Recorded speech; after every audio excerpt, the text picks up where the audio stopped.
Fake followers become a concern once they are noticed by others. They'll start tagging you in random posts, which can branch out and snowball until your account becomes a hotbed of spam. In this video, we'll show you how to remove followers on Instagram, and stay with us until the end for a bonus tip on deleting Instagram messages. So let's get started. Go to your Instagram profile, tap on your follow account, and click the remove button next to the follower you wish to remove. A message will appear asking you one last time if you want to remove that follower. Press the red remove button to eliminate them from your follower list. Another way to remove them is from the follower's profile.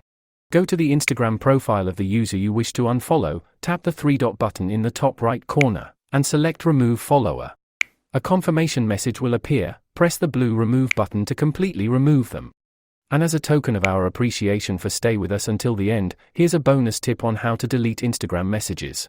Press the Messenger button to access your inbox, and open the conversation containing the message you sent. Long press the message you wish to delete and select Unsend. That's it. Thank you for watching, and if you found this video helpful, explore our complete playlist of tutorials about Instagram.